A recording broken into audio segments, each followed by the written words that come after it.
Welcome to The Business. I'm Lanre Akinola. On this show, we break down business and its impact on Africa and Africans. Business affects every one of us, whoever we are, wherever we are.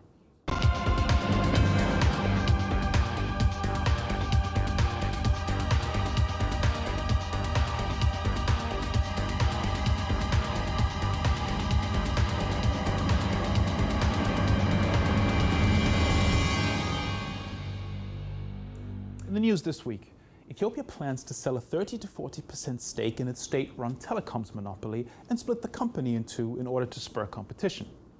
Mauritius offers foreigners citizenship in exchange for a $1 million contribution to its National Sovereign Wealth Fund. This week's big story: after months of delay, President Buhari finally signs Nigeria's 2018 budget into law. And in this week's breakdown, we'll be looking at how African countries fare in the 2018 World Wealth Report. Joining me throughout for commentary and insight is Vuyiswa Ngobongwana, broadcaster and Africa watcher. And in part two, I'll be talking to Werner Ayukegba, principal Africa analyst at IHS Markit.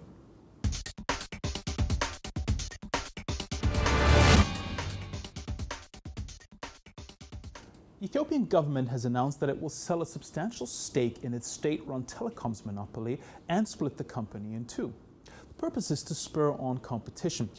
Vuyiswa, this has been one of the big stories in Africa for the last couple of weeks. The entire telecoms industry has been waiting for Ethiopia to open up its telecom sector.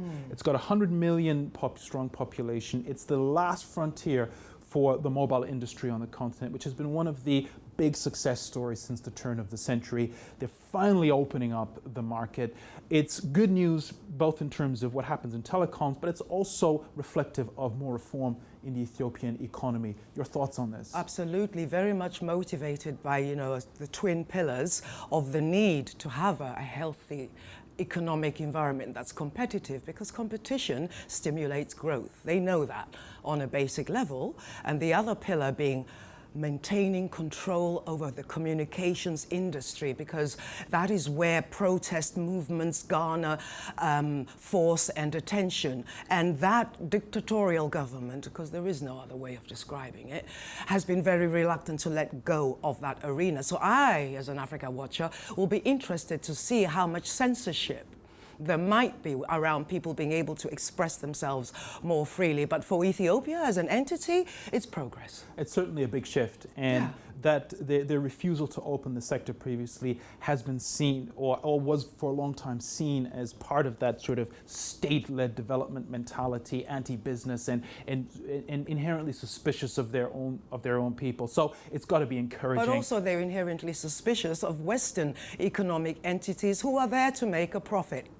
Let's not romanticize this. This isn't about helping Ethiopia. It's getting in early on a burgeoning market. So just on that note, the biggest telecoms company in Africa is an African company. South Africa's MTN.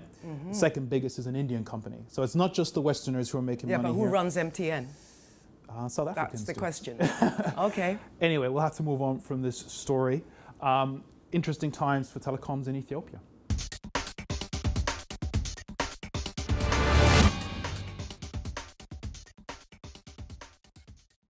Mauritius is offering foreigners the opportunity to obtain citizenship in exchange for a $1 million donation to the country's sovereign wealth fund.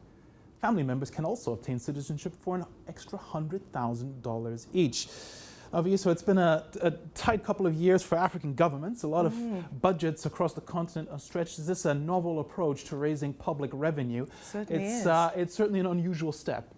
Very, very unusual. And from my perspective, it's like, desperate measures for desperate times. And it's logical. I mean, you would look at all your resources as a country, and you sort of think, well, what can we do that will create an attractive environment for investors? And low tax rates are a major factor. Yeah, Mauritius it likes to brand itself as a conduit for investment, but this does suggest that there's a little bit more to it. It's a good place for rich people to keep their money, but Yeah. is it potentially a model that other African countries could emulate who are looking to raise a bit more money? Why not take advantage of wealthy people who are willing to put down $1 million in exchange for a passport? Well, they may emulate that, and I wouldn't be surprised. There'll be a lot of people watching very closely how events develop within Mauritius. But until these African governments that are looking for what, to me, feels like a short-term, desperate measure, solution, until they actually start addressing the social causes for discontent in their country and putting in the level of information sharing and education of their own populace, all that this will do is bring in another layer of rich people who will keep spreading the differential between those that have and those that don't. Thank you, Vias. Well, if you've got $1 million and like Mauritius, you might want to have a look at this one.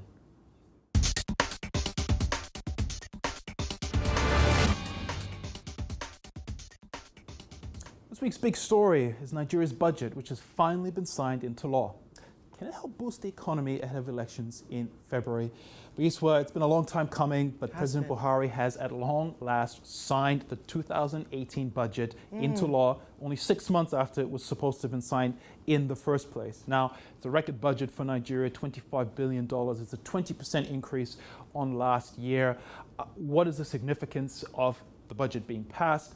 What can we expect by way of impact? How's this money going to be spent? Is it good news for the Nigerian economy? The more interesting question for me is the reasons for the delay, because that's the underlying agenda that's still bubbling away regardless of what's done between now and the election. I'm not sure it's good for the economy, but it certainly creates a veneer of confidence, at least. People know where they stand, because any economic environment is very much influenced by how it feels. Do people feel secure? No. The government's not secure. Why would I put money in there? So it's very much a psychological battle. So Buhari has done the right thing, even though delayed, in creating potential confidence for investors who are looking to Nigeria long term.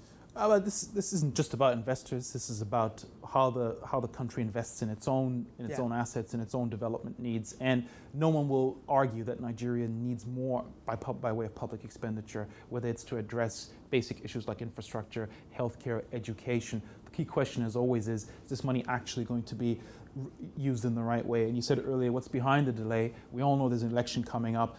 That will invariably have an impact on how these funds are managed. What would you imagine? I just had a very interesting thought that wouldn't it be nice to have an African government appeal to the billionaires within their country and say, could you invest in us and our development, and we'll make a big thing about it in the news, so you get so much more business and kudos coming to you. Now that would have been an interesting thing for Buhari to do with the, how many thousands of millionaires are there in Nigeria? 128,000 or something? No, that's across Africa. That's across Africa. 167,000. Oh, is that all? You see, but if those people were Africa focused and loving their motherland like they will say in public, then they would literally put their money where their mouth is. We'll have to wait and see if Nigeria puts its money where its mouth is.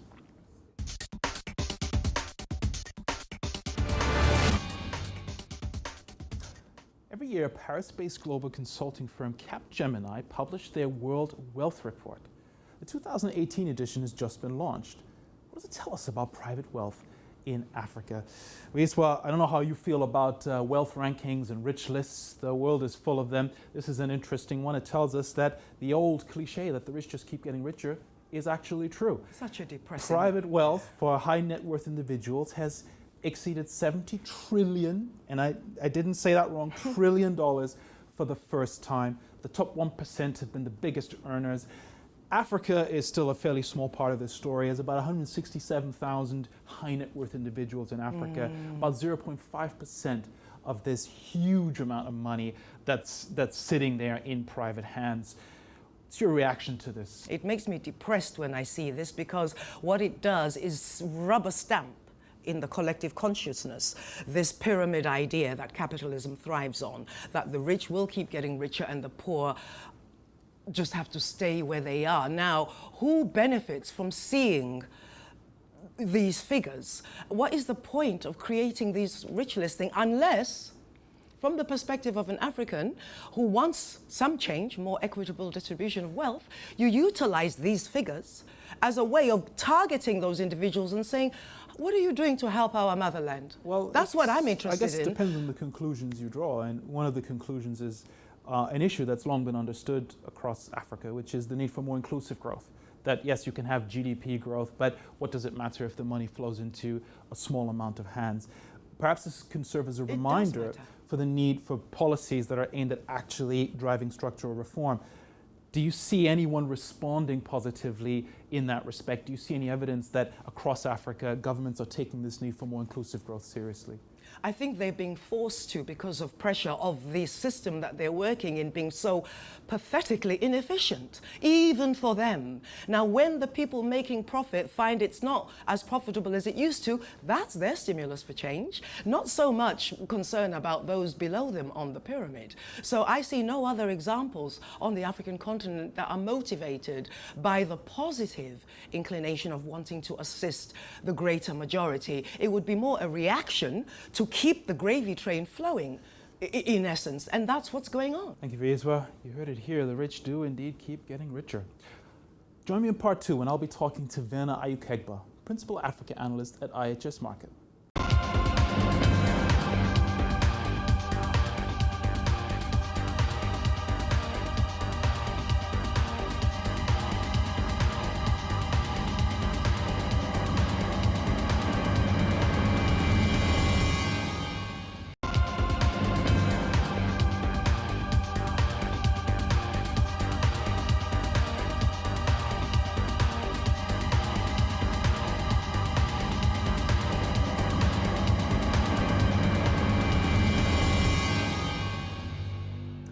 Welcome back to The Business, the show where we break down business and its impact on Africa and Africans.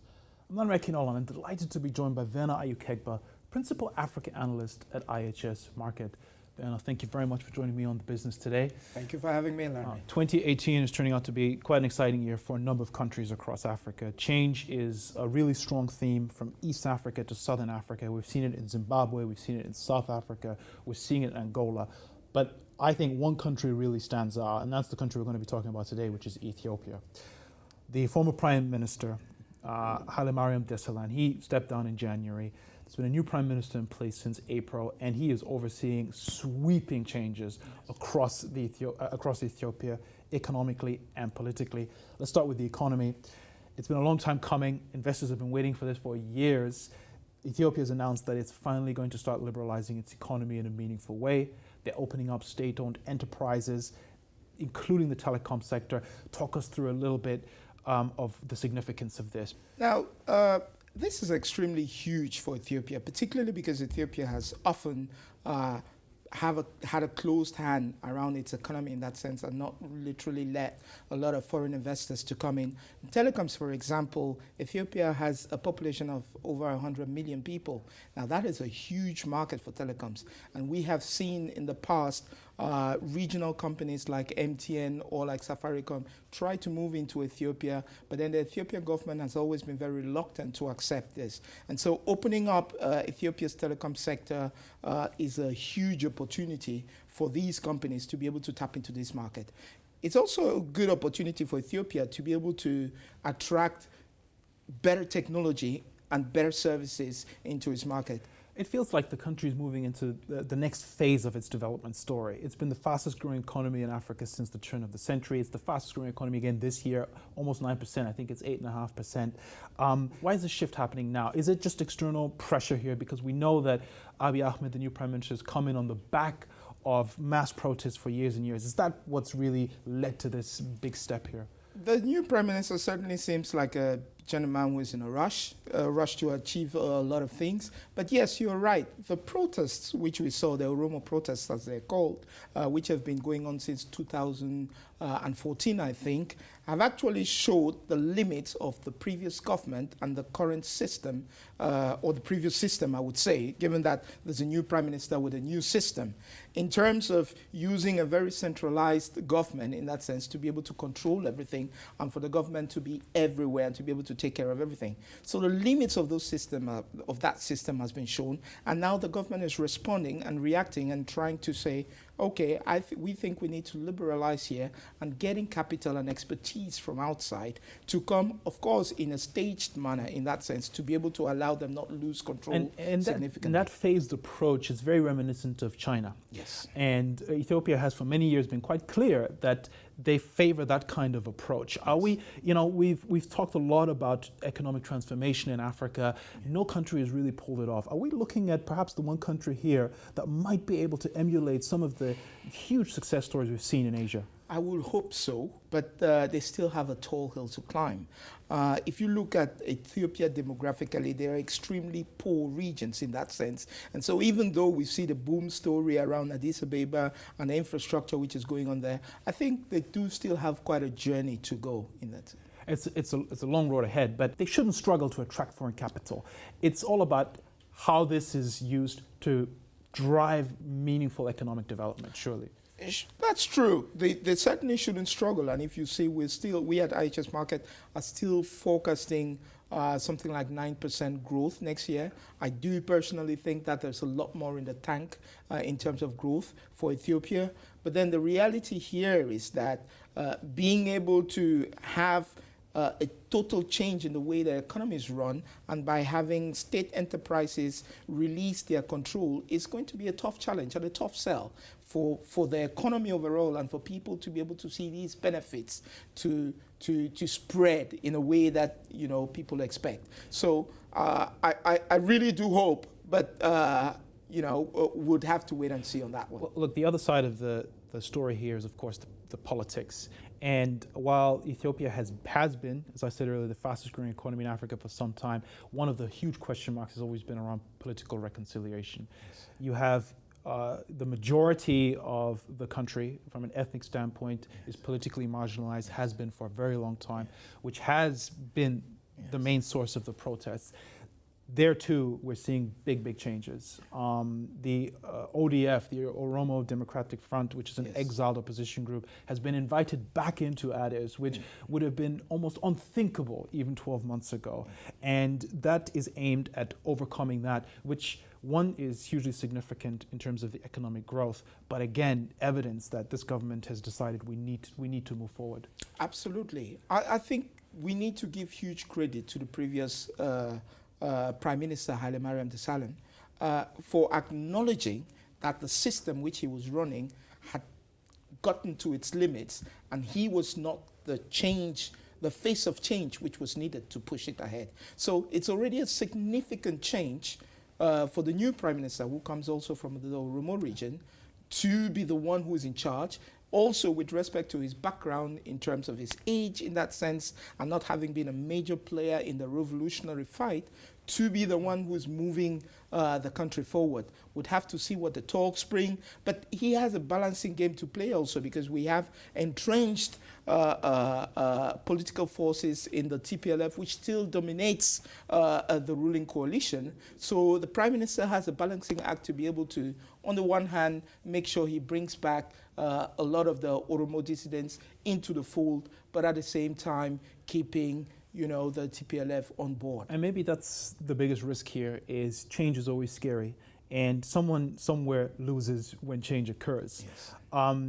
The power dynamics are clearly complex in Ethiopia, but how worrying is that? Because some groups will undoubtedly have benefited from the status quo for many years. Yeah. Now you've got all this radical upheaval. Is there a chance that the process could be frustrated and maybe even stopped? I mean, how secure is Ahmed in his position? Well, to be honest, the power dynamics, in as much as the army establishment closely linked to the TPLF, one has to be honest, is probably seeing some of its power eroded.